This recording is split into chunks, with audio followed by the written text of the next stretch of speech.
Good evening, and welcome to Hanging with the Walkers. Here with my host and co host, Rogers Walker. Good evening, good evening, good evening, and welcome to another awesome segment of Hanging with the Walkers. As you can see, it's just one walker. The other walker is en route, trying to make it safely home. So we just pray for traveling grace and mercy as he tries to make his way home. He may or may not make it on the line tonight, but we are here talking about a sensitive issue. Uh, for real, for real. June has been set aside as mental health awareness among our males. And we take that very seriously because we know that they are the head of our family. I'm always a big one to encourage the men of God, to encourage them to do better, to be well in everything that they do. So when you hear of any male bashing or anything like that, it kind of moves me in the wrong way because I do believe that they are to be respected. Yeah, sometimes they may not be doing what we think they should be doing. They may not be saying what we think they should be saying, but we know how to pray for them. We know how to cover them in prayer. And then let God do the rest because He's the only one that can change them.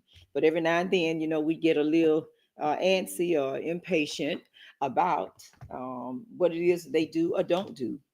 Um, but the world has decided to set aside June as mental health awareness so that we could actually pay attention to our surroundings, pay attention to everything that's going on with us about our males, our young males, our older males, our seasoned males, our um, babies, our Joshua generation. Either way, it is just something important that we need to pay attention to. We need to be able to listen to our men, whether they are young or whether they are old. We need to listen to what is being said. So, someone thought it was important enough to set aside this month to make us pay attention to the men that's in our life. Fathers, aunties, cousins, brothers, um, any male feature that's represented in your life, we ought to pay attention to, listen to, so it's not to have a crisis, so it's not to have an overload, because sometimes they are actually trying to make a point. This month, we are talking about a father's love, and we do have some guests that will be joining us the month of June, the 9th and the 23rd. But tonight, I invited my nephews to come hang out with me. And what an honor. Um, Last month, I had my twin brother, and he did an awesome job talking about a mother's love. But this month, we are diving in with both feet, hands, as they say, boots on the ground. um, we're diving in with this men's mental health month. I promise you it can be sensitive. I promise you for some it is a big deal. I promise you for others it's not something that they really want to discuss or really want to share. Of course, we always say we're not having any issues. And the first thing you ask the men in your life, they always say, how you doing? Fine. Anything? What's wrong? Nothing. So they don't really get into a conversation about what is actually going on with them. If you don't know them, it's hard to read them. Um, Depends on the age. They may not talk. Depends on the person, the male. They be more, maybe more verbal, maybe more aggressive in trying to get a point across. But however, we want to just deal with some issues on tonight. If you know someone that you think should be on this line, whether they are in psychology, health, awareness, whatever it is, um, tell them to tap on tonight. We have a conversation that we need to have on tonight.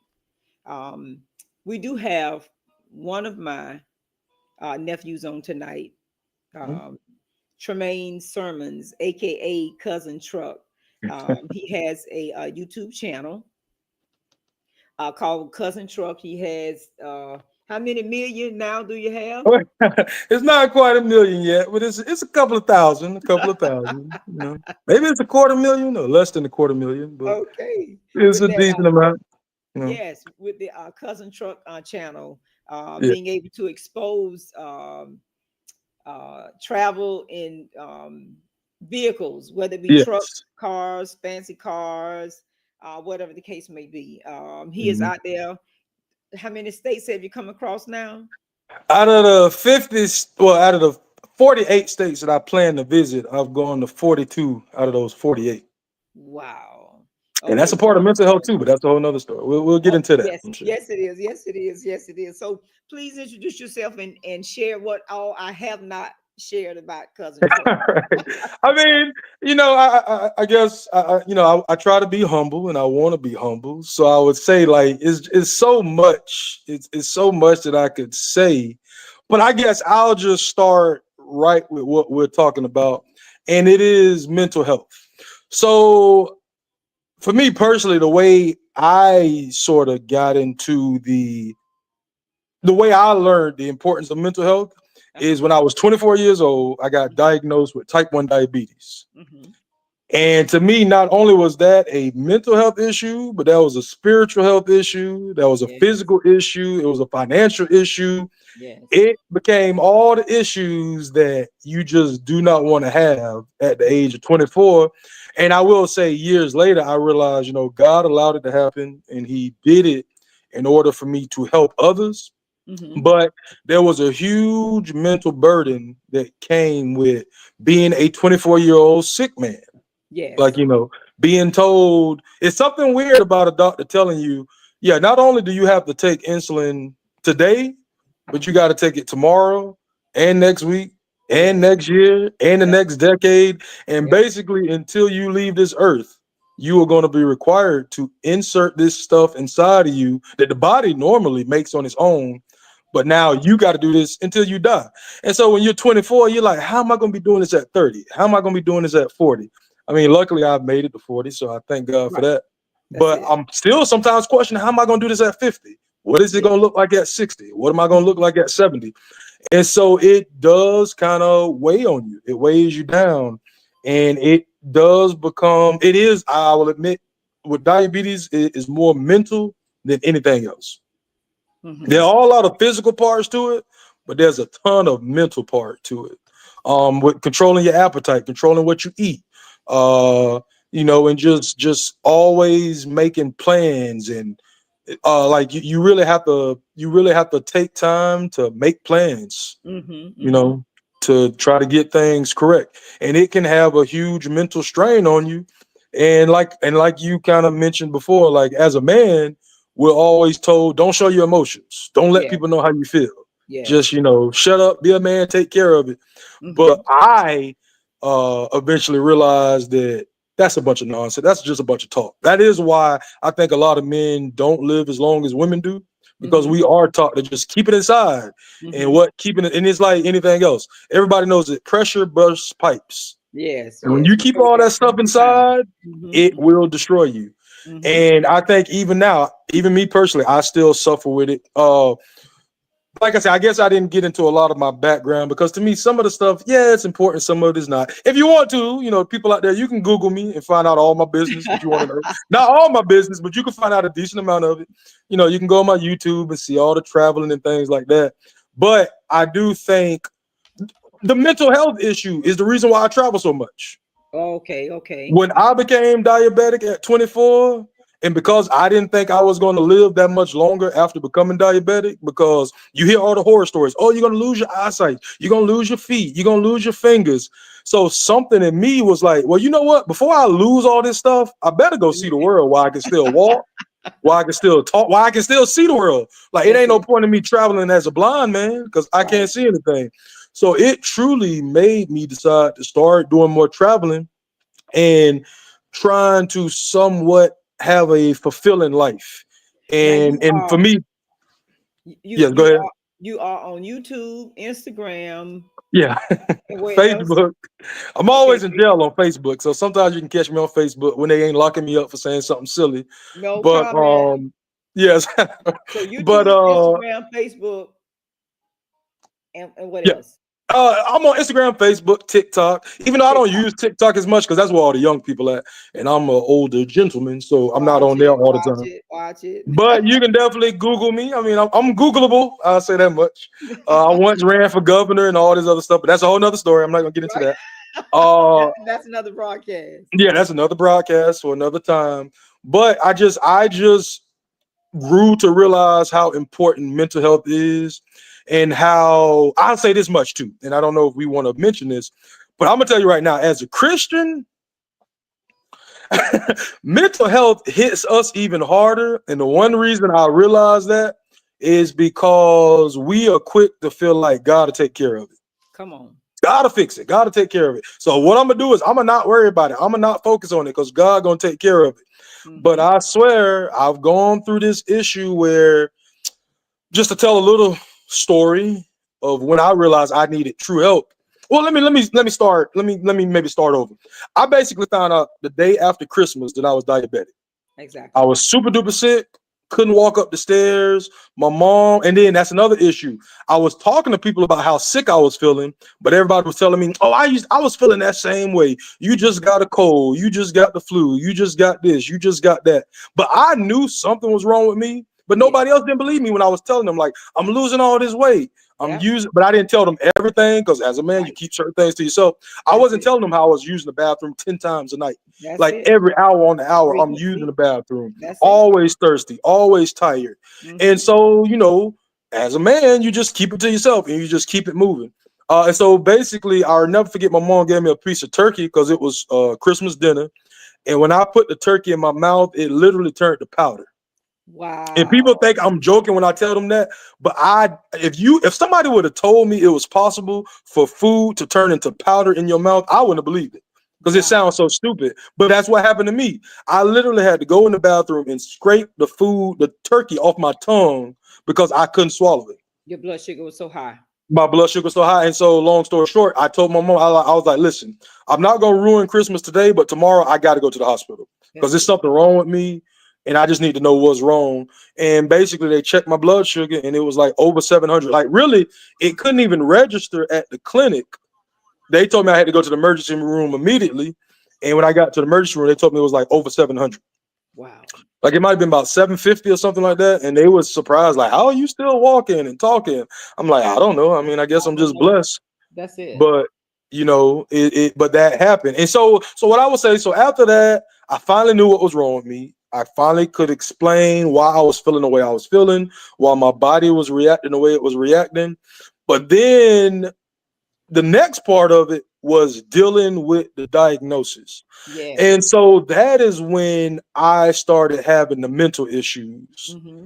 And that's why I said earlier, as a Christian, I sometimes think mental health hits us harder because we want to feel like we serve this God who can do all things. Yes. He can fix this. He can fix me. Yes. He can fix my brain. And I'm not going to say that he can't or he did not, but I will say I had to go through a lot and learn a lot through, like, I'm not going to say trials and tribulations, but more like, I guess maybe I should say tribulation, Mm-hmm. because like, just like I say, being a 24-year-old not mentally, because I wasn't mentally sick, but being physically sick Physically. really That's it. messed with my mental. And Mm-hmm. so the first month I was fine. Everything was good. I changed my diet, started losing weight, all this type of stuff. The second month, I was fine too. Like, okay, this is fine. I'll be okay. I don't know what it was about that third month, but I completely lost it. Yes. Like, I guess what I'll say is, it got to the point where I was having all these issues. I was going to see ministers. I was talking to the homeless. I was reaching out to like people in my life who I really loved and respect to just kind of talk to them about what was going on with me. And I quickly learned I hate to say it like this, but it was like nobody could give me an answer to what was going on with me. Like nobody I talked to could ease my mind, ease my heart. And like I told somebody else, like I never stopped praying, but I did get tired of praying. Like, if that makes sense. Like I wasn't praying as hard as I probably should have because I was very upset. I was very angry. I didn't understand why out of everybody this type of stuff can happen to. Why me? Like, I wasn't the worst person on earth. I wasn't doing the worst things. I was a good person, nice to everybody. And I'm the one who stuck with something like this. And it's something about that that also messes with you mentally. Because like I say, it's like I almost feel like if I didn't believe in a God, then maybe I'm not going to say it like that. Because trust me, for the people out there, believe in God because He is, you need God. But I'm just saying sometimes it can make your mental stress even worse because you then trying to figure out, well, if God loves me so much and all this stuff, why isn't He fixing this? Why is my brain thinking like this?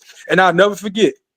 It was like I said, it was like 3 months after my diagnosis, and I was at home sleep, and I swear, just boom, I woke up in the middle of the night. It was about midnight, and what I'm gonna say might sound silly, but I was hearing voices.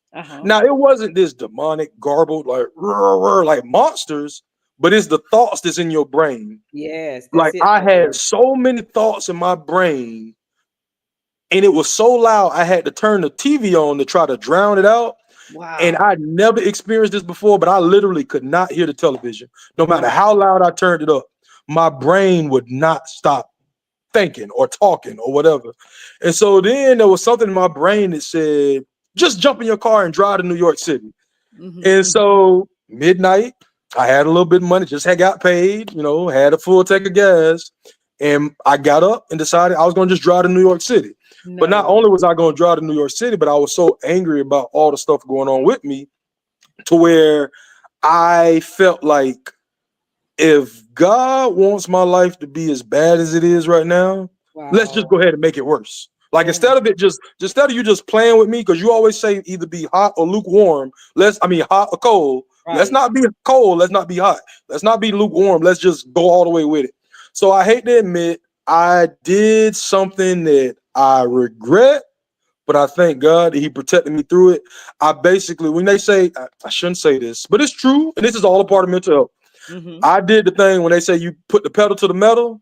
Wow. I had never done that before, but that's when I kind of found out that I had such a good car, because although I was driving 125 miles per hour down the highway, I had good tires and I'm still here, right. 15 some odd years later.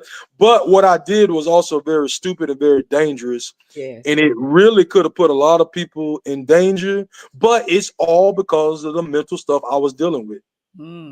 Like I was dealing with that much mental stress. And the thing about it, the saddest part about it, none of you guys knew about it. I mean, you my aunt. And that's why at first I didn't want to say you was my Aunt Barbara, but you done already told the world. Right. So that's fine. But I never reached out to you that night and said what was going on. I didn't call my mom. I didn't call my dad.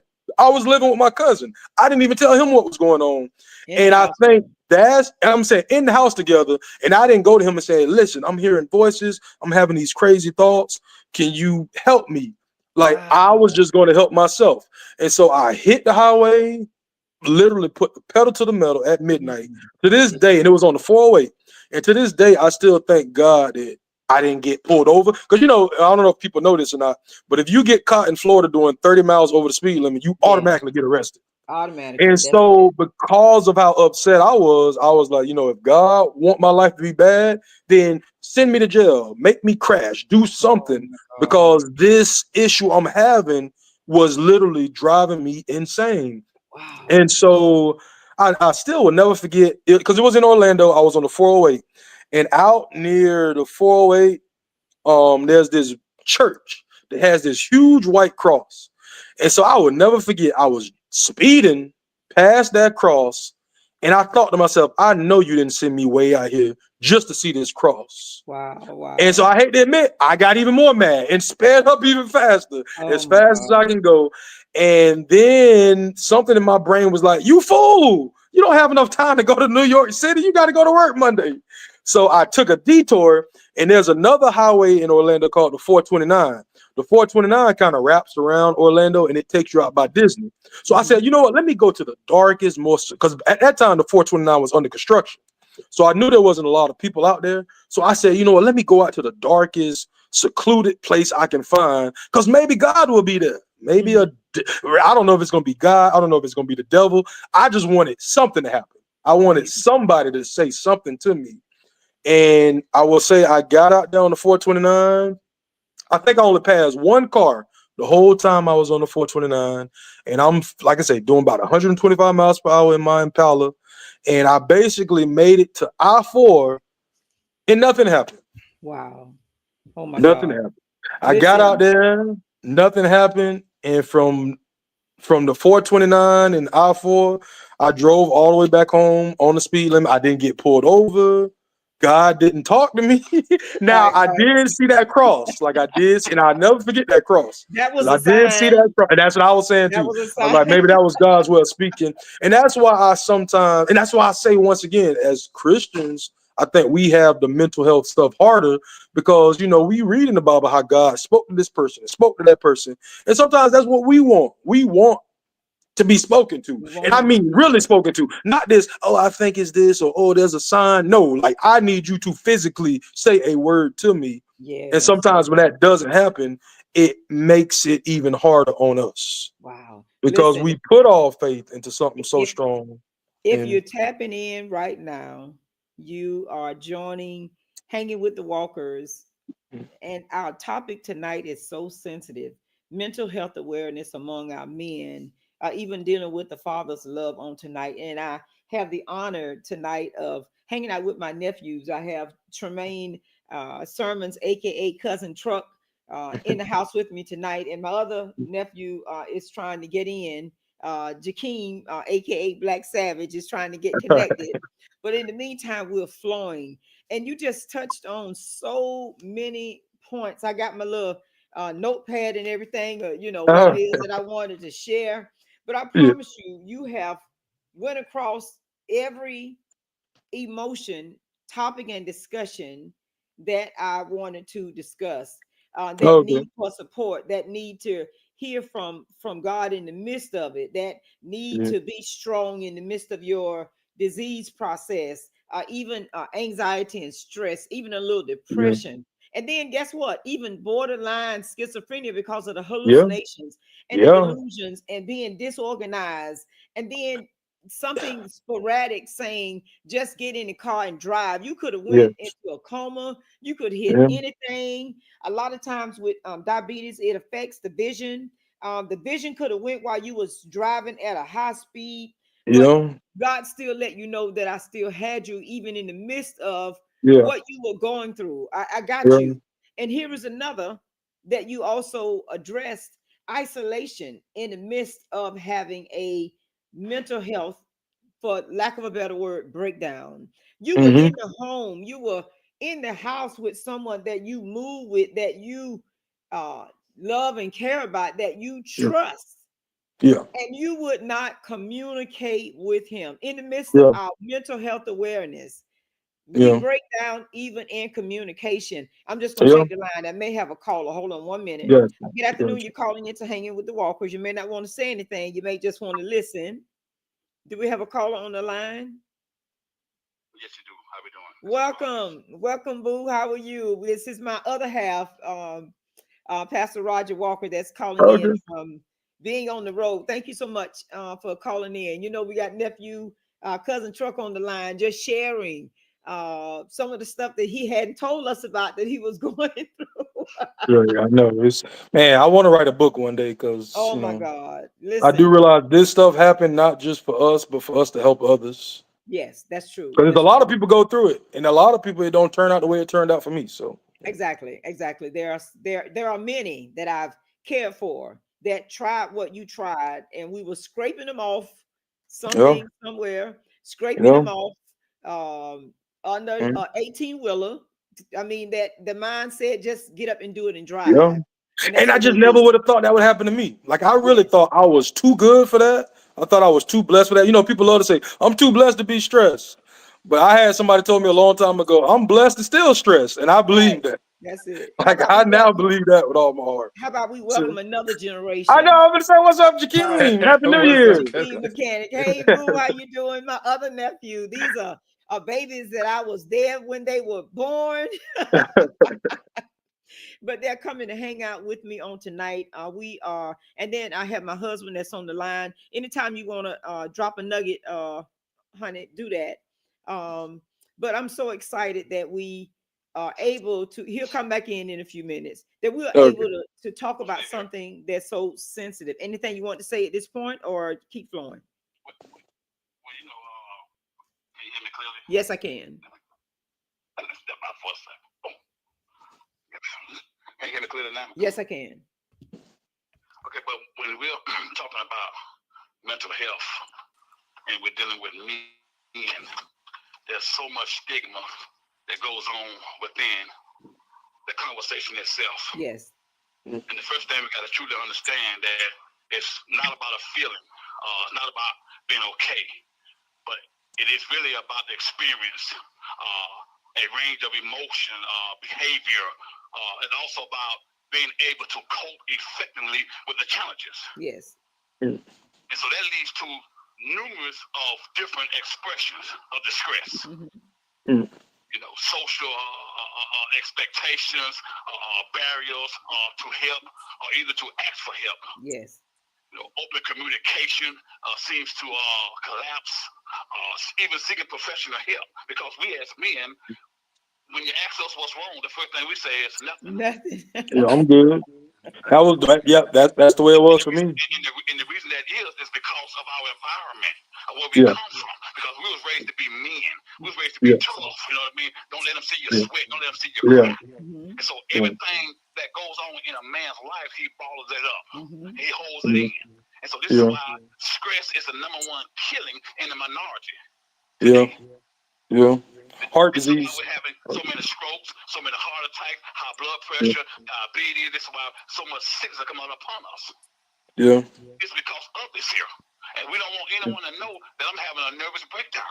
Because of what the community or what someone is going to say about me, because everybody looks at me, oh, he got it all together. Oh, man, he's never be down. He always got a smile on his face. But do that smile always is a smile? Come on. What about within himself? I just want to say one thing real quick about what you just said. The one thing I realized with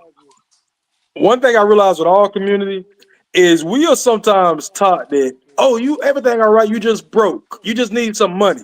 And I tell people one of the worst feelings ever that I went through is having a pocket full of money.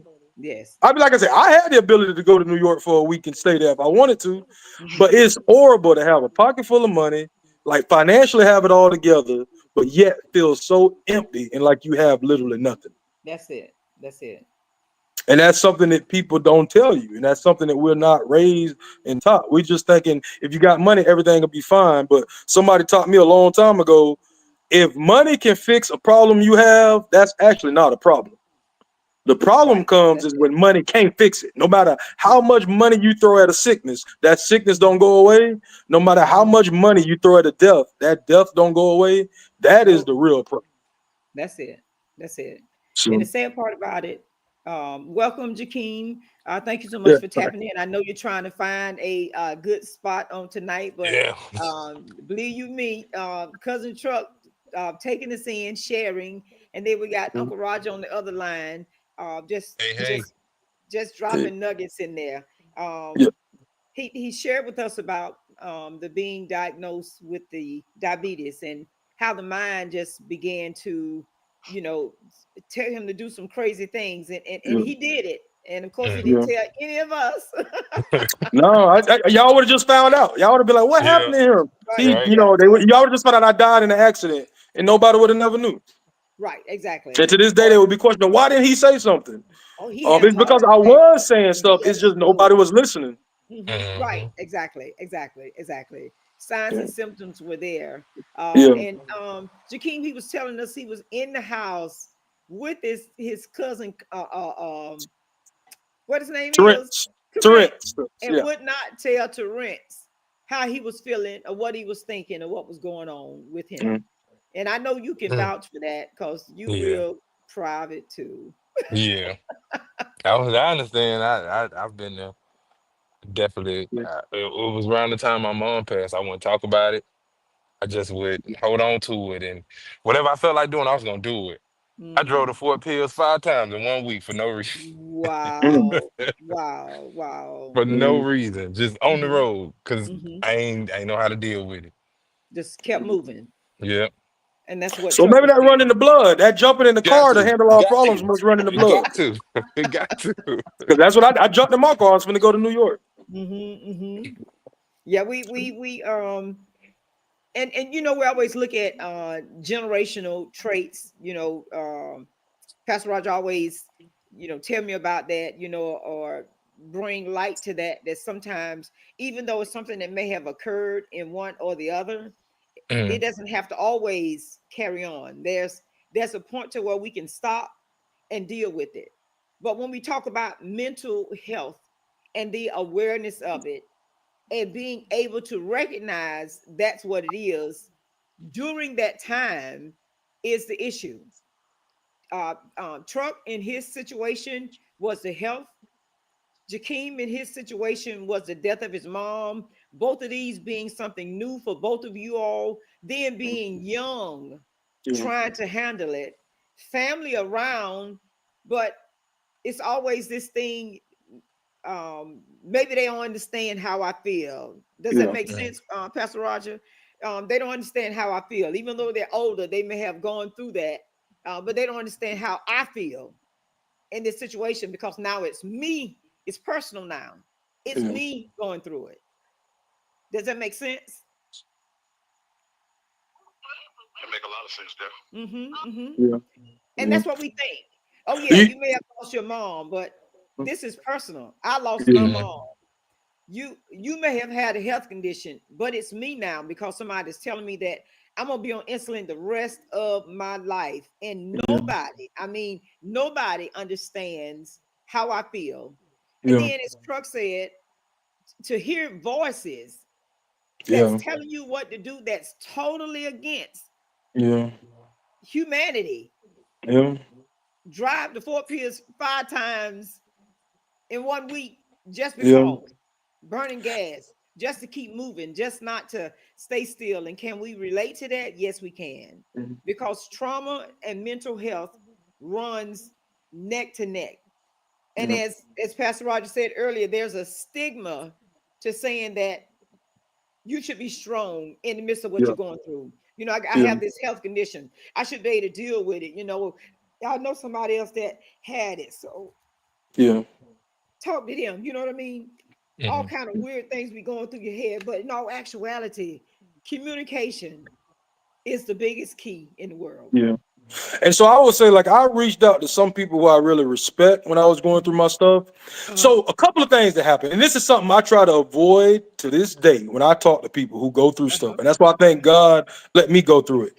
One person I spoke to, I don't want to give out too many details because they might be listening or might find this video, but they said to me when I told them the stuff I was going through and just the stress and just all these things, they was like, "Oh, that's just a part of being a man." Wow. And because I'm kind of, I got a little slick mouth on the side, I was like, nah, I know plenty of men who ain't got diabetes, who ain't taking insulin every day.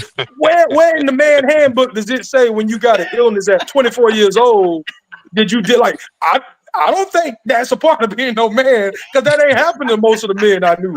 I'm the youngest. I used to go to my doctor's office. I was the youngest thing in the doctor's office. Listen, and the people used to ask me, "You here to see your grandma? You here with your grandma? You here with your mom?" I'm like, "No, I'm here because I'm sick. I'm just as sick as some of y'all physically, but not mentally at the time, but physically." Another thing that used to drive me up a wall, and I promised myself I would never do this to anybody else as long as I walk this earth. I would never tell people, just pray. Yeah. That is one of the main reasons I stopped talking to a lot of people about what I was going on, because they didn't realize how dismissive that is to tell somebody, "Oh, you just need to pray." So what I learned is you have to tell people to keep praying or tell them that I'll pray with you. Yes. Like that is a bigger impact than telling somebody just to go pray.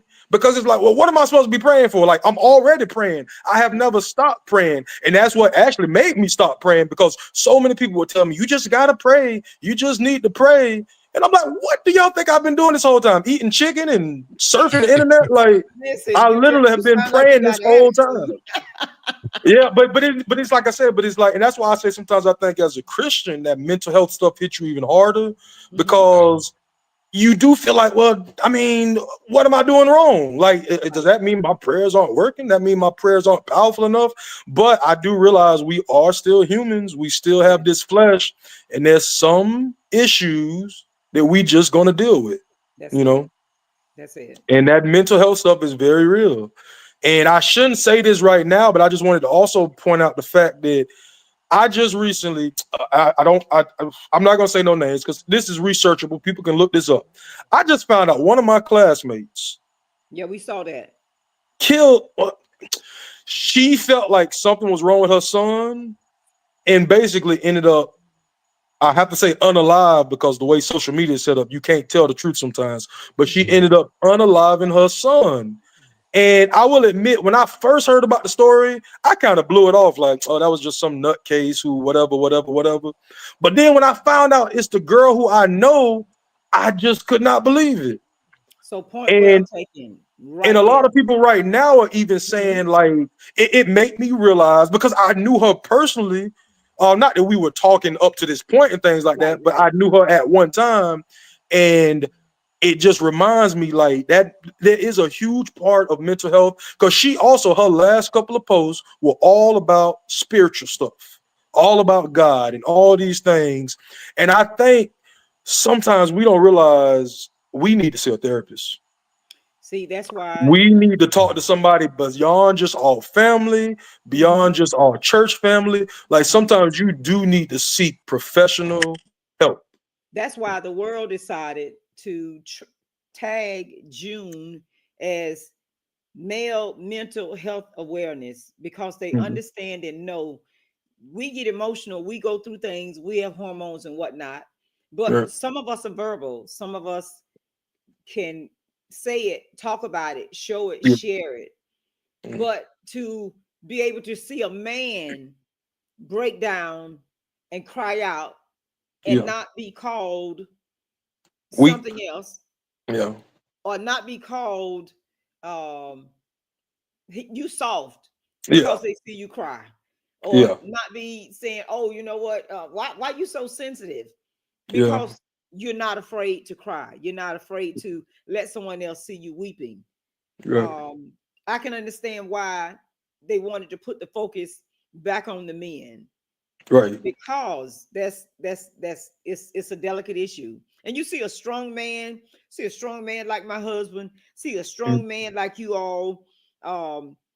This is Rashida. She's saying, I agree, sometimes praying isn't enough. Therapy is an essential tool. And they are there, they are available, they are trained to help you draw it out. I've talked to and a lot of insurances cover it also, by the way. Exactly. So people who got health insurance, and on your jobs, mental health counseling is also available on your jobs. We have a couple of people that we've dealt with on our Hanging with the Walker podcast, PJ Jones and Demasha Katrina. She's a mindset coach to help you reset your mind and your thoughts about mental health. We have a young lady that we deal with in Sarasota area. Same thing, that deal with mental health. Kinsey Farnell, different ones that we know that you can be referred to. And I just want to put it out there. Help is available. You're not alone. And I just keep thinking about what Cousin Truck said a few minutes ago, that he was in the house with his cousin and did not reach out. Talking every day. Saw each other that same night, but he had no idea that was going on. Here go Jakeem, silent, low-key, Black Savage in the black that we can't see to the bottom of the screen. I know. I'm about to say, is he still down there? I do see the little yes, he is still there. But the same in thing the that was going through emotionally. And if he tell his story, I don't know how much of it you want to share, about when your mom passed? I can share a little bit. I mean, Okay. Pittsburgh, Sicily, 1956. I'm playing. Yes. Right. We actually the day my mom passed was the day that we went to bury her grandmother. Yes. Fast forward before that, you know, I had been getting phone calls that she wasn't feeling well. She wouldn't tell me because I'm assuming, you know, she didn't want to worry me about it. But when I finally seen it, I was just like, hey, you know, you need to go get yourself checked out. You need to make sure you okay. Mm-hmm. My mother being stubborn as she is, I'm gonna do it. I'm gonna do it. And In her lane. I'm sorry, but right that used to be her favorite thing. I'm in my She in her lane. lane. That's right. Yeah. She was in her lane. She, you know, she didn't go. And when we finally went, it was too late, and it was just that's when it started. As far as like mental health with me, like nothing made sense. I can tell you that nothing made sense. Mm-hmm. For instance, this one I tell this story all the time. We was at the funeral home, and the lady was like, you know, after you leave here, you got to go to the graveyard and pick the site or whatever. So I say, well, ma'am, you want us to pay for it and like dig it up too? What you mean pick it? It and is a lot. Like, you know, being at the time, I think I was 25. I had my little brother. I was thinking about him. It just, like I said, nothing made sense. Nothing. Those 2 weeks were the longest 2 weeks of my life. Not only because I had to see my mother like that, but you know, just dealing with different people, dealing with different spirits and things, and it was just too much. Well, the part that I know that he doesn't always like to recall is that he was in the car with her when she passed. He was taking her to the hospital to get help. Wow. I have never known that out of all I these know. years. I know. We got secrets tonight. Y'all better tap in because we telling it all I tonight. never heard it. And I mean, Mechanic I'm sorry. family do. We I telling it never all knew that. tonight. Yeah. He was taking her to the hospital, and I never forget. He told me he doesn't like to go there, but he said she turned and looked at him and asked him, "Was he okay?" And that was the last thing she said to her child. Now, tell me if that would not take you somewhere mentally and emotionally between depression, anxiety, stress, you know, being able to just separate yourself from people. And again, as you said, people saying to him, you know, just pray, it's gonna be okay, and you know, she this and she that, not really understanding. And on the inside, I can hear the little boy on the inside of him saying, "But what about me? I have my little brother, and I feel responsible for him. I'm trying to make it myself. I'm trying to eat and keep a roof over my head. And now here's my little brother. I'm 24 years old. What am I supposed to do? What are we supposed to do? Where are we supposed to go? It's not like you're a child. You 7, 8, 9 years old, and somebody take you in. I'm a grown man. Right. That's what I I'm was a looking for. 6'5" grown man. Yeah. But you know, and just to interject a little bit, I feel so now that as I'm thinking about this, I had a 60th birthday for my mom. Yeah, I saw that. And at the 60th birthday, I started crying. Wow. Like I was talking about her and thinking about her. And not to be funny, I was thinking about people who don't have their mothers. And just thinking about now realizing, even thinking about Jakeem, like realizing the fact you were 25 when your mom passed. Yeah. I'm 40 right now. And I couldn't imagine what life would be like if I didn't have my mom around. So I can kind of see how people might not think about that, but there's a lot of us haven't lost our mothers, and some people lose their mothers when they're older. But yes, in so many ways, I can't imagine what you had to go through losing your mom at such a young age. Let me take you to another generation of mechanics. Yeah, my nephew had it hard because he lost his mother, but his brother, who, congratulations to Joel that just got his high school diploma. being 7 or 8 years old and your dad dying, being 13 and your mom dying, your grandmother gone, your daddy gone, At 3, your grandfather gone. He was 3 years old when mama died. So to know that I'm getting ready to cross the stage, and if it had not been for my aunt and my brother being in the audience, I have no one. Now let's talk about mental health issues about that.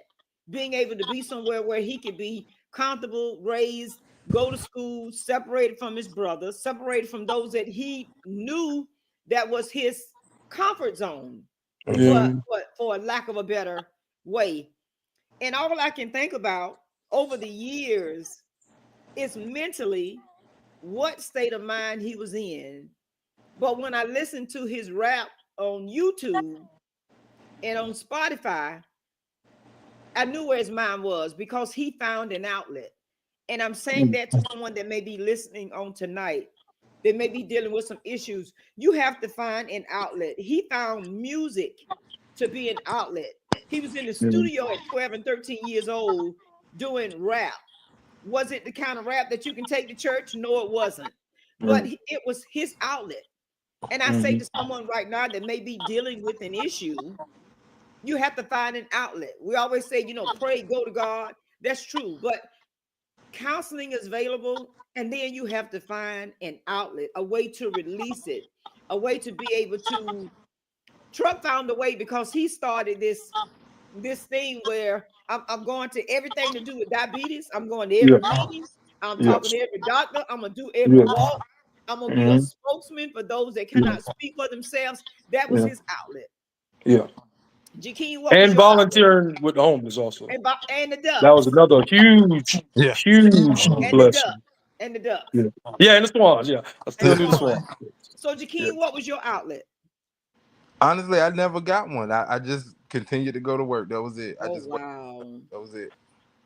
I went to work. Well, I guess you could say that was an outlet. Yeah, I was gonna say that truly can be an outlet because you didn't have to go to work because there's a lot of people who don't work. So they just quit. They just quit and go and hide. I know when my mom passed, I know we're talking about men tonight, but I share that often with people that I run into. When my mom passed, y'all probably didn't know that. I wouldn't go to work. I told them they can come get my car because I ain't making not one payment on it. I was in the house, shut up, in the dark, wouldn't come out, wouldn't eat, wouldn't talk, wouldn't socialize because life was over for me. Because the best thing I ever had was gone. Did I think about that it was depression and I was a nurse? No, I did not. I just thought it was that I just missed my mom and didn't want to talk to anybody. I had 2 payments left on that crazy car. But I refuse to give another dime. I refuse to go to anybody's job. And thank God my employer had sense enough to know that Barbara was going through some things, that she loved helping people and she wanted a job. But I told them I'm not coming back to work. I don't need to work. I'm just shutting. I have nothing else to live for. That's what I said. And I shut it down. And then what was your age at that time? Oh, I was in my 30s when mom died. And so that's why I think like with Jakeem is like, he was dealing with that at an even younger age. I mean, when he just tried, because the biggest mistake I think people make when it comes to your parents is people always tell you, people look at 18 like it's this magic number. Like, once you turn 18, you should have it all figured out and you an adult and all this type of stuff. But people don't realize you need your mom. And just bringing it back to me just a little bit, I had to get my tonsils removed at 36. I remember. Do you know who drove from Fort Pierce to Orlando to take me to get my tonsils removed? Your mama. No, once again, I'm living in the house with my cousin. He couldn't even take me. My mom had to come all the way from Fort Pierce to Orlando to take me to surgery early that morning. And so, like I said, I'm a 36-year-old man and still had to depend on my mom to do stuff like that. That's it. And so it's like, so that I don't know. But I definitely know people who have lost their parents at a young age can definitely sympathize and understand that. We have And I would Rashida say on with here. you, Jakeem, I mean, I'm not to say it's too late because that's not entirely true, but sometimes it is good to, I'm sure, had you ever looked into any Facebook groups that talked about that type of stuff or Yes, anything like that? I did. Okay. Okay, were you a part of them? Like, did you interact with those groups a lot? No, Oh, really? So you just joined it, was just looking I at just them? joined it. I just joined it, and I was like, when And just I'm ready, I listen. speak. When I'm ready, I speak, and then I just stopped going on there altogether. But Oh, You okay. because you were doing the prayer thing too, right? yes, I was. I was on a prayer Uh-huh. line, Mhm. fasting. Okay. And Okay. I have a comment from Rashida. She says black men have so much to overcome. They have to deal with not only how society views them, the fear of the police, and just everyday life. They have to continue to be strong or put on a mask to not be Yeah. viewed as weak. But admitting Yeah. to needing help is the strongest thing for anyone to do. And she said Joab overcame so much loss, but God, because he could have went left.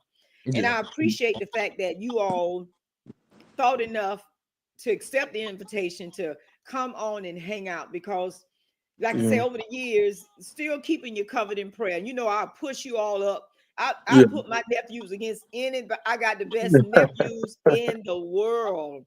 Can't nobody tell me that I don't have the greatest nephews in the world and good looking too. And of course, No, Charles. I tell. Sure. Neither one of them married, you know what I mean? But they doing some things, you know, they're trying to make a difference in other people's lives. And Yeah. that's what it's about. Regardless of what we've been through in our lives, it's just so important to try to make someone else's life a happy thing.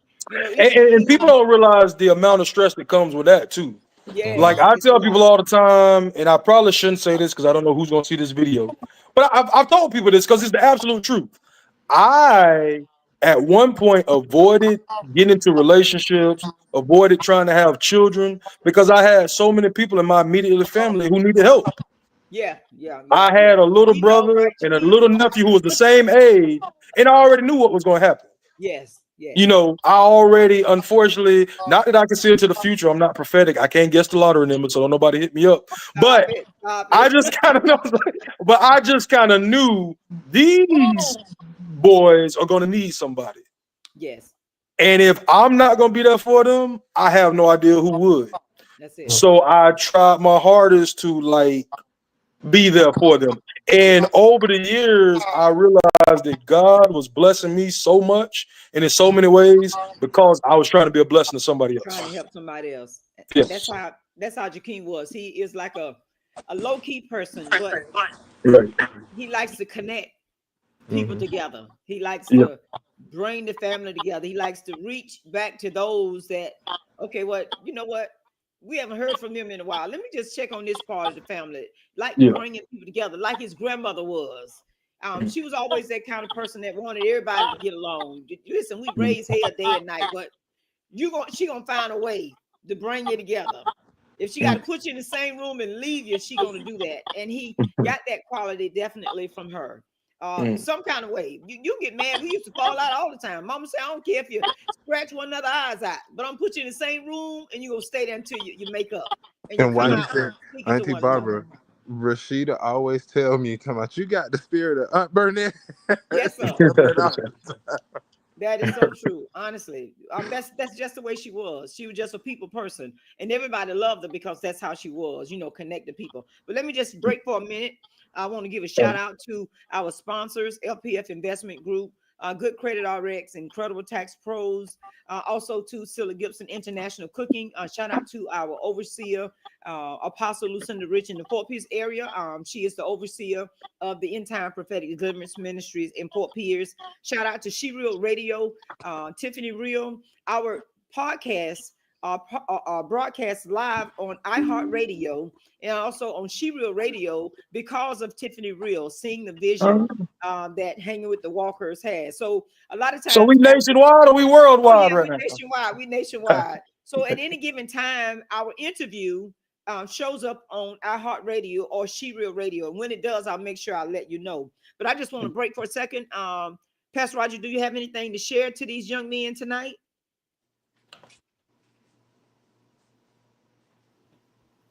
I know he's still there. He on mute. Oh, good. Are you still there? Because I know he's driving right now, right? Can you hear me? Yes, I'm still here. Yes. Yes, I'm still here. Any nuggets you want to drop into these young men right now?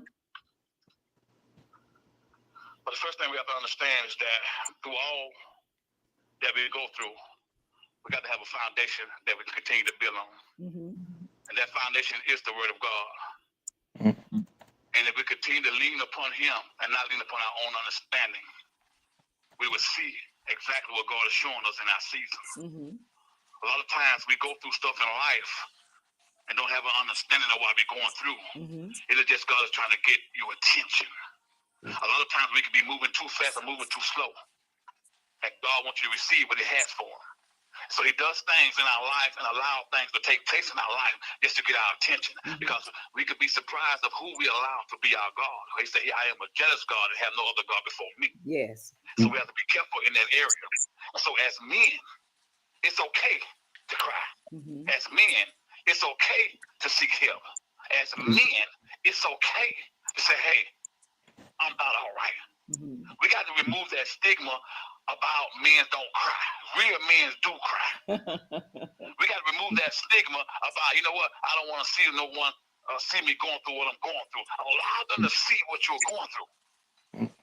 Because when this takes place, my brothers, God can use you in every magnitude of your life. Yes. Because He said, if you be ashamed before me in the presence of my Father, I'll be ashamed before you. If you be ashamed before me in the presence of others, I'll be ashamed before you in the presence of my Father. So we got to stop allowing the word to dictate our emotions and our feelings and our mood swings. And we got to start being our own emotions and our own mood swings. And we got to start ruling our own lives. We got to stop letting others get us upset, running our blood pressure up. Because the only person can make you upset is yourself. So when are you going to tap in to your inner being and say, you know what? I refuse to allow anyone else to get me upset. I refuse to allow anyone else to change my attitude, my character, or my conduct, because you are in control of your destiny. I'm going to share this with you. Whenever you are going in the direction of God, you got to expect controversy. That's it. The more controversy you have, the closer you are to God.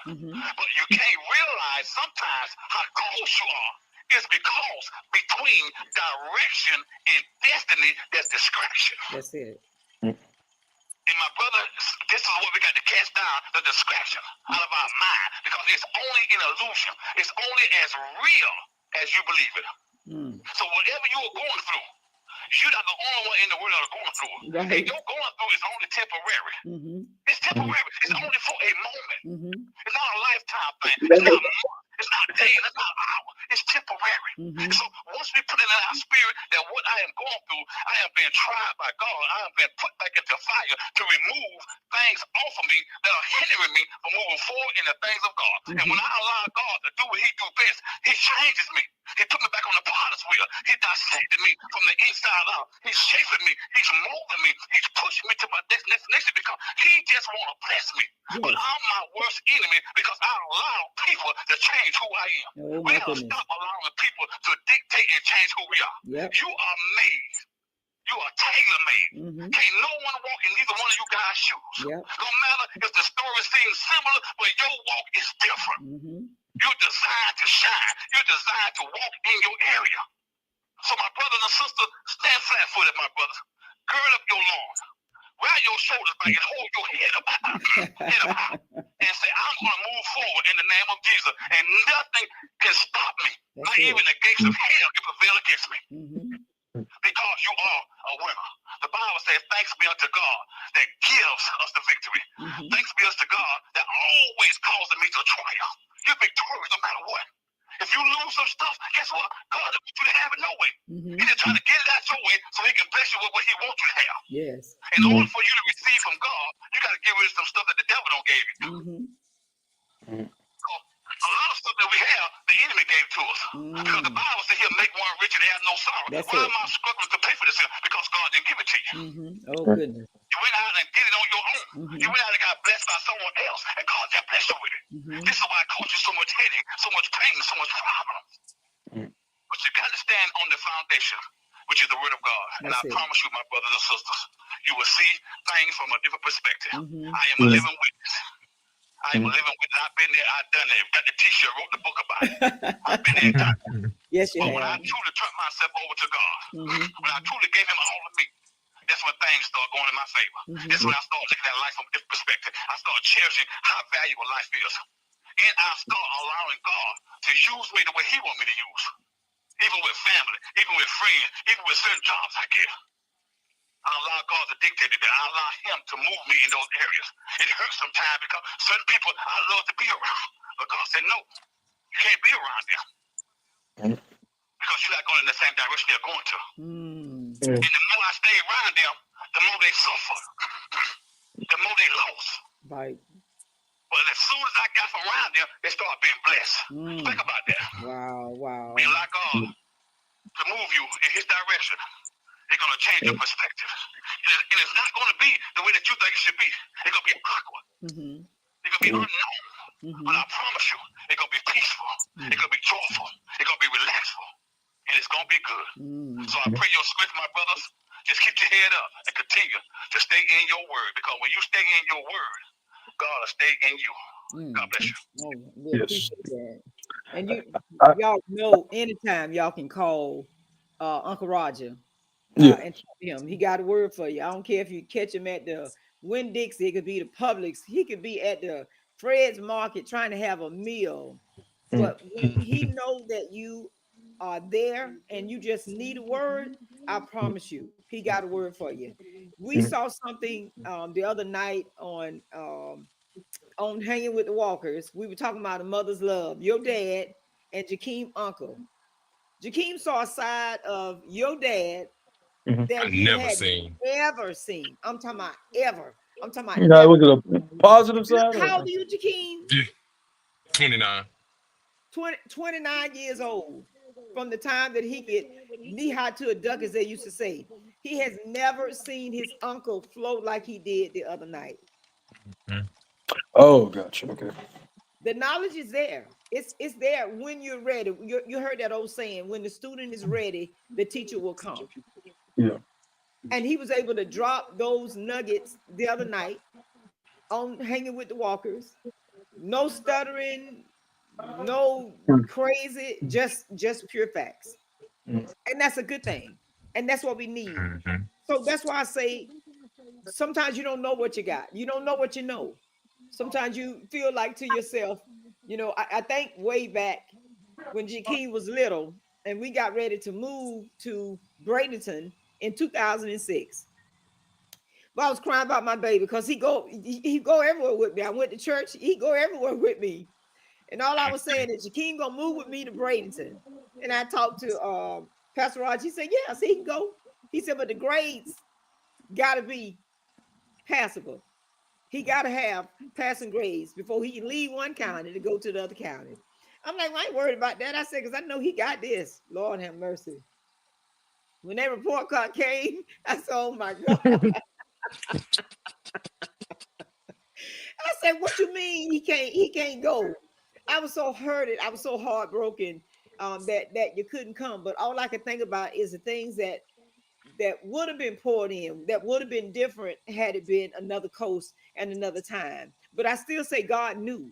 He understood a path that you needed to walk, a path that you need to go down, some things that you needed to learn, some things that you needed to do, some things that you needed to share, some people that you needed to be around. He knew that and understood that. And then that was my want. That was my desire for you to be with me, to grow up with me, to be around me. That was my desire, but it was not God's desire and it was not your will. So he'll never take our will over what you will and desire. If this is what you want to do, then this is what God will do. He will allow you your rights, your likes, your needs, what you want to do, even in his will for your life. If you don't want to be, he's a gentleman. He's not going to force himself on you. So when you get ready for him, he's there. And then it's up to you. But tonight we're talking about mental health awareness among males. I promise you, we've discussed mental health awareness in sickness, mental health awareness in the loss of a loved one, mental health awareness in the separation, even with a little borderline personality such as schizophrenia, being able to deal with that. We talked about the stigma. Pastor Roger dropped us some nuggets, about a man. That it's okay for a man to cry. He's a strong man So to see him break for any reason, I know that it's something sensitive to him. To see him eulogize his cousin that he was raised up with, and he preached the sermon for his cousin. We just left him like a week before, and then to get a call to say that he was gone, and would you preach the eulogy, and to stand there before his family, someone that knew how he used to fight, how he used to kick butt, how he used to told his little what they call it, Bleaky, long time ago. He used to hang out. When they knew his name, they knew that was trouble. But now, was a Blicky a gun? Because that's what they call it now. Oh yeah, I'm trying not to get my podcast. Oh yeah, I'm sorry. Yeah, I know what you're saying. Yeah. My bad, Facebook. We just joking. Yes, but to see this part of him, to go through everything that he went through with, and still standing, he didn't quit. To go to prison and get out and still be an effective part of society and still be able to teach young people. I'm an example that you need to see that God can do it. You didn't have to go through the struggles that he went through with. You didn't have to fight for your life. You didn't have to fight other people. You didn't have to fight for your job, fight for your right. You didn't have to do that. But you had some personal struggles. You had some things taken away from you that took the very life out of you as young men. But again, you still have time. You still have a story. And because of who you are, you're a representation of what a person can do, that you can make it through struggles. You can make it through the health. You can make it through the neglect. You can make it through the isolation. You could do it. And you're examples, whether we like it or not, you're examples of what God can do if you allow it. Mental health is real, true enough, but we're looking at some overcomers tonight, and we appreciate you too for taking time out your busy schedule to come hang out with your talking auntie. Yeah, that's right.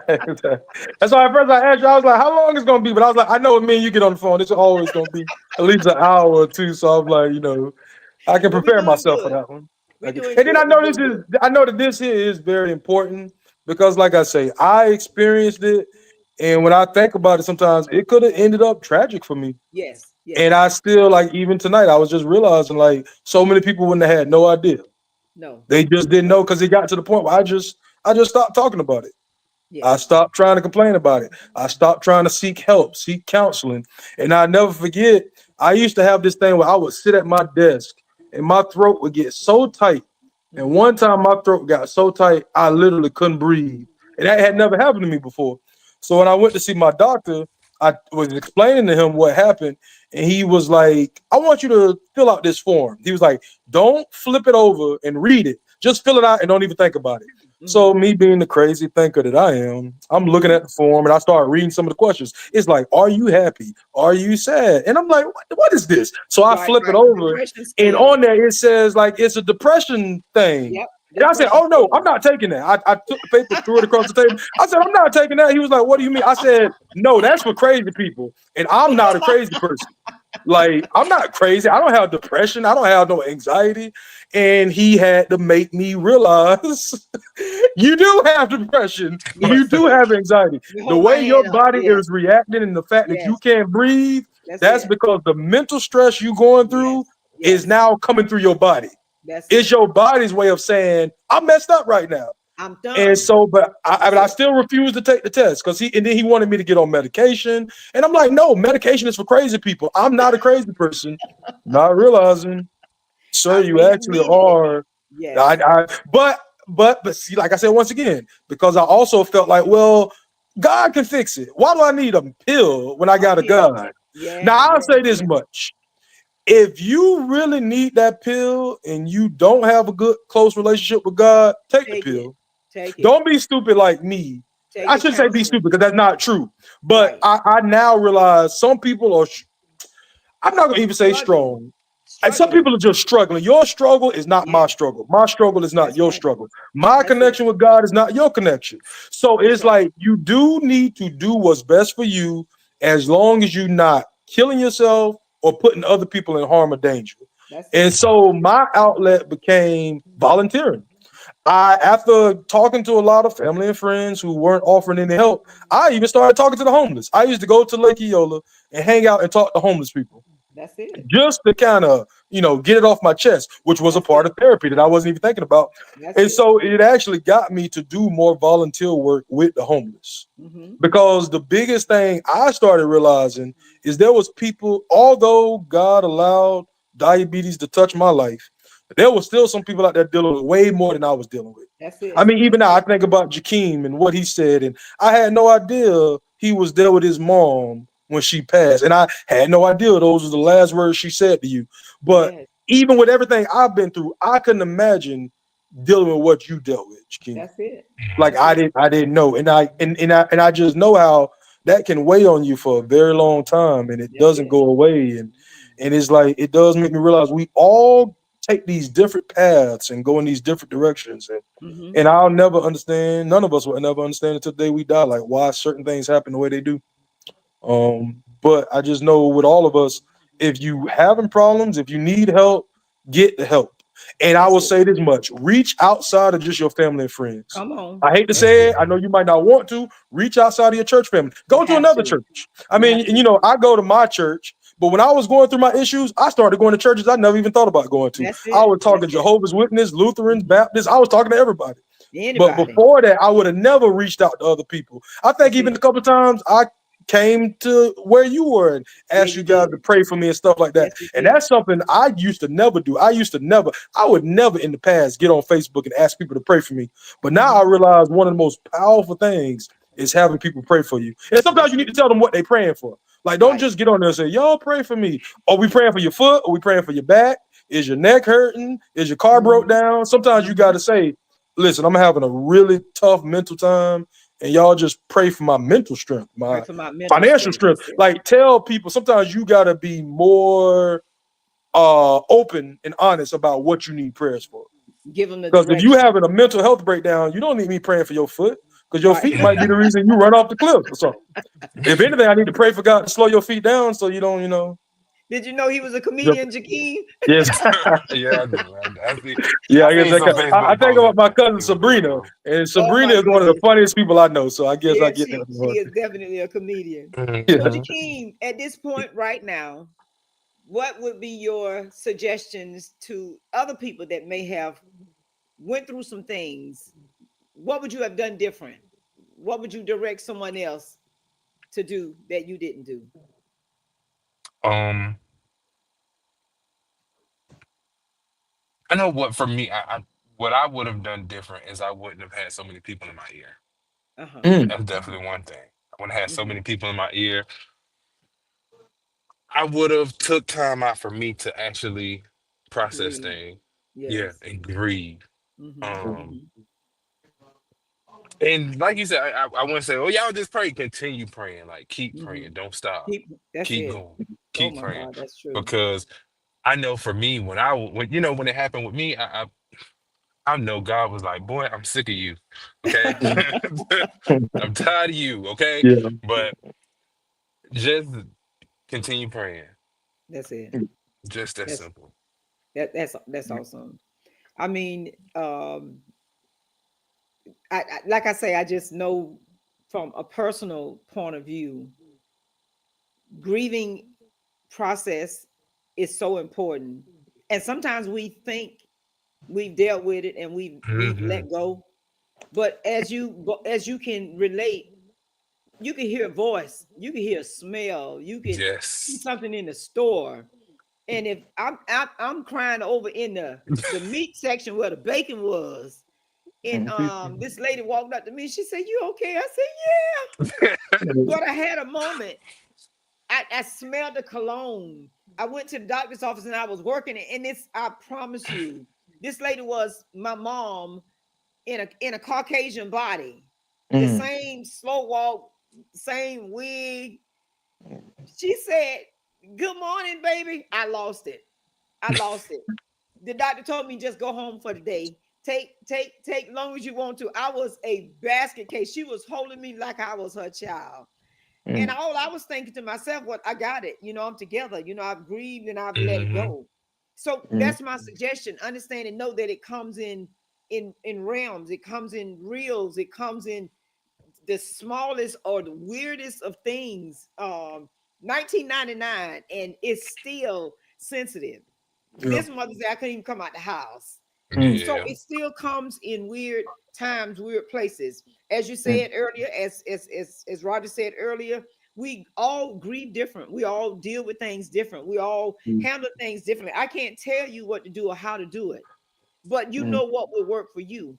And as I said, whether we like it or not, you are an example of a survivor, someone that survived diabetes, that should have went into a coma, that should have been on insulin. And then not only that, not just diabetes, but type 1 diabetes, something that we don't get.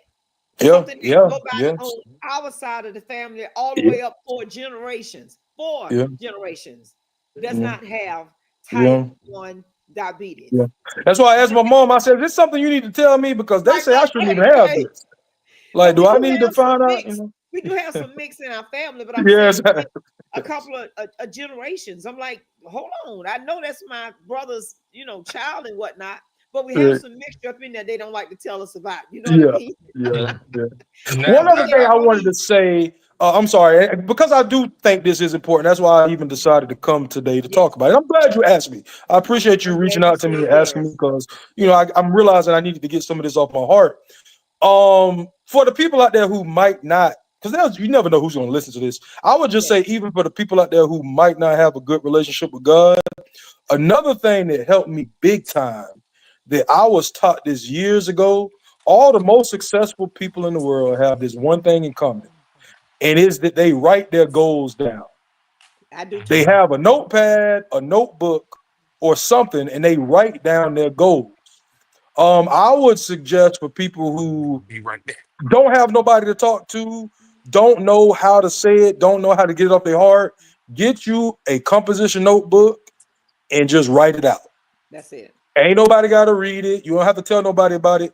But just because I know for a lot of us men, it's hard for us. Like you were talking about crying in the grocery store. I wish I could have cried in the grocery store when I had to pay my $1,000 for my insulin.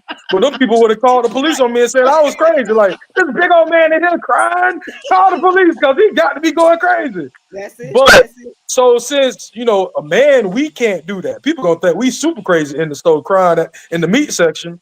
But what we can do is you can write things down to get it out your head. Yes, you can. Because if it's in your head, it can really mess you up. And sometimes you just need to get that stuff out.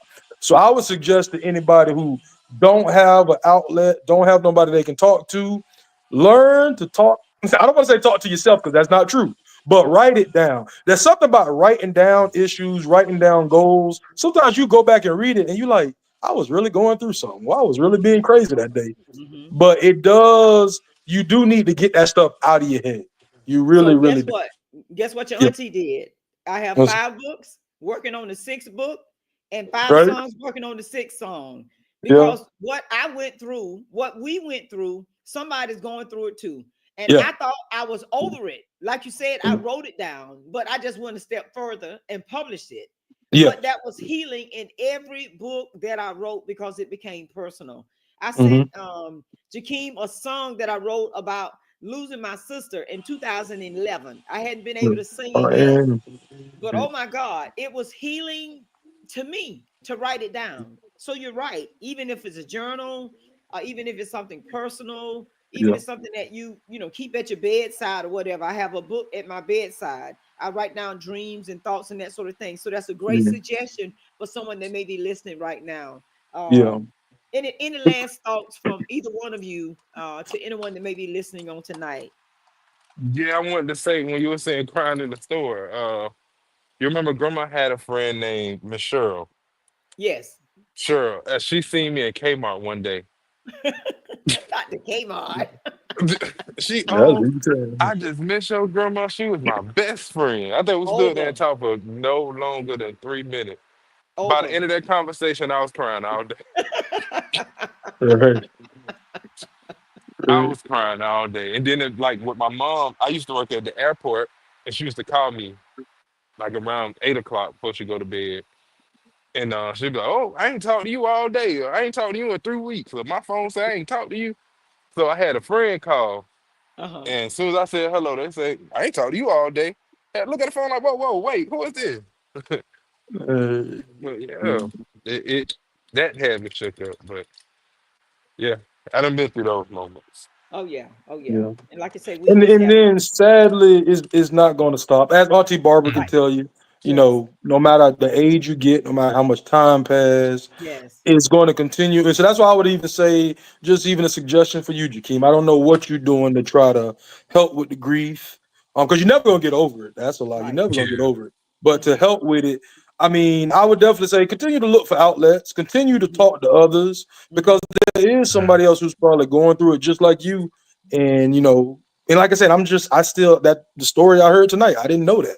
I had Yeah. no idea about Yeah. that. So I'm just like, I'm Wow. definitely still praying with you too. That's All it. of us. That's the biggest thing. I guess, and I don't know if Jakeem was done, but I was gonna say, just because I know you're not to just say religious, but you believe in God. I think most of your listeners believe in God and things like Yes. that. The one Yes. little thing I was gonna bring up is I remember I was all right. I was always told that Job never questioned God. No matter what he went through, he didn't question God. He didn't question God. That's what Yes, people he told did. me. Right. So when I went through my issues, the Mm-hmm. one book in the Bible that I felt like blessed my spirit beyond belief, and Mm-hmm. this man from thousands and thousands of years was talking to me like he was right in my face, was the That's book of it. Job. That's That it. was the first time I ever read that entire book from the first chapter to the end. And That's it. I quickly found out he did question God. Yes, he did. I found myself saying the exact same stuff Job was saying to God. Mm-hmm. Like, Mm-hmm. I even think about a part where he said, it would have been better for you to just kill me in my mom's womb. Because I literally said that same thing. Yeah. It's like, why am I going to be here sick? You should have just killed me as a baby. My mom Mm-hmm. should have just, I hate to say aborted, Right. Right. smorted Right. me. Right. She should have smorted me when I was little, and I wouldn't be going through this stuff right now. And so, but then the one thing about the book of Job too, not only did he question God, but then God had questions for Job. Yes, he did. And even Yes, that he did. part was more powerful. It was Yes. like, and I swear, when I was going through the stuff I was going through, that book blessed me more than any other book. And to this day, Wow. I would tell anybody who's going through stuff, read the entire book of Job, not Yes. just certain parts. I mean, literally read the entire book. And and hopefully it'll be a blessing to you. Mm-hmm. What Just about you, hopefully. Jakeem? In a I particular just scripture? I want to piggyback on that one. When grandmother passed away, you got a cousin named Laverne. Laverne, she Yes. she talked to me, and I was shook up, of course. And she was saying, it's okay to question God. She was like, if that's our dad, why can't we ask our father Yeah. questions? Mhm. And so, if you do have questions, I feel like God is the best person to ask. I had So, mine was John 12 and 24. The New Living Translation says, I tell you the truth, unless a kernel of wheat is planted in the soil and dies, it remains alone. But its death will produce many new kernels, a plentiful harvest of new lives. When I finally accepted and absorbed that scripture, you couldn't talk to me about until I was trying to help you change your life, help you change your way of thinking, help you change your direction in life. I wanted you to live. I wanted you to grow. I wanted you to birth new things because that seed called Burnett Mechanic fell to the ground and died. And from it, I wanted many souls to be raised up in her honor. So I went on a path trying to encourage, bless, pray for, cover, call forth anything and anybody in my path that wanted to do something positive because I wanted it to be a mark and a memory that her life was not in vain. I went to calling everybody, texting everybody because I took that scripture literally. It said many souls. So I'm like, come on, God, you can do it. Give me the strength. Sick bed, tired, it didn't matter. Just allow me to be able to minister to other people. And then the books came. So now I can go places with my books that I could never go. All right. It'll go places, it'll reach people that I could never reach. And I'm like, I'm still, Mom, I'm still doing what you told me to do. I'm still bringing forth. I'm still birthing. I'm still trying to help other people. I ain't gonna stop trying to help other people. And that scripture helped me to realize that this is what I'm here for. Won't stop, can't stop. It said many lives. I'm like, I'm on it. Thank you, Lord. So everybody have a quest. Everybody have a direction. I appreciate you all so much. We'll be doing this the month of June. So I may have to text you again to come hang out with me on another Monday night when you know you're free. So yeah, no, that's fine. half, you know. yeah, exactly. Like I said, I mean, I definitely realized years ago that we all go through things not just because it's for us, but it's literally to help others. That's it. It's not like I think about the fact. I mean, if I'm keeping it about biblical, I mean, Job had to go through that to help us, to help me. Thousands of years later, what he went through and what he had to put up with, I learned from that. And so I realized a lot of times for a lot of us, that's why we go through things. We just don't know it at the time. But like now, I can talk to people about hearing voices. I can talk to people about depression. I can talk to people about sickness and what it's like to be a young person sick. Because like I say, so many times I was the youngest person in my doctor's office. Now I'm kind of getting up. I'm 41. It's still sometimes the youngest person in my doctor's office. So it's like, and they surprised, like, what you in here for? What you got? Because when they look at me, I look fine. But little do they know, like, I have diabetes. I got type 1 diabetes. So, I'm in the cardiac cath lab. I'm the youngest thing in the cardiac cath lab. And they look around at me like, what are you doing in here? Yeah, like, exactly. But still, it's a long story. You know what I mean? But listen, if you have just tapped into Hanging with the Walkers, I have the distinct honor tonight to be hanging out with my nephews, my two handsome nephews, Jakeem DeMarcus Mechanic. I'm calling the whole name, aka exactly. I know the whole government. The whole government name, and Tremaine Sermons, aka Cousin Truck.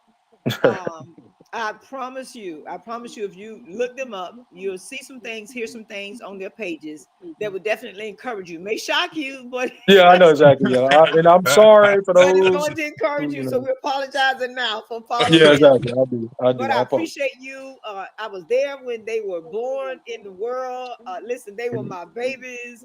I just tried to always be there in some way for them, pushing them, aggravating them. But listen, they're here tonight to hang out with us during this mental health awareness. And we have my husband, Pastor Roger, that's also on the line on tonight. I thank all of you for chiming in on tonight on such a sensitive issue, mental health awareness among the males. On next Monday night, we have Kier Johnson, lost his son. Just had left him, had a good time together. Dad, I'll see you next visit. And the next thing he know, he was getting a call to say that his son was gone. Finally found him, build a relationship together, and then boom, just over, just like that. He has a testimony like never before. He does gospel rap.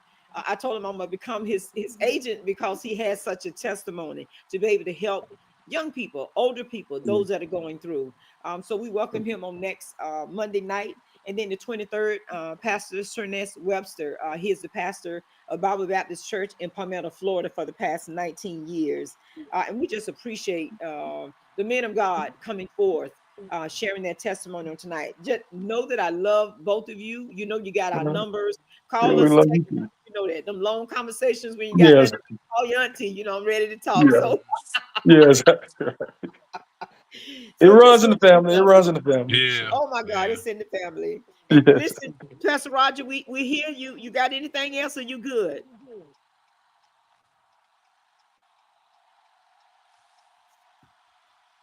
You still there?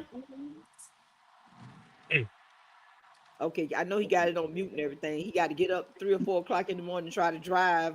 I don't want him to be up too late. Yeah. Oh my goodness, yes. If he had went to sleep. But thank you all so And he much. pulled an Uncle Bob last week. Exactly.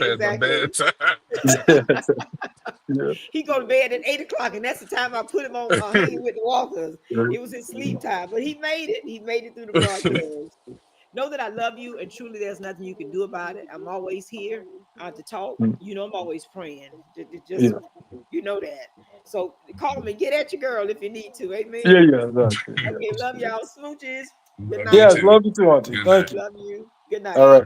Good.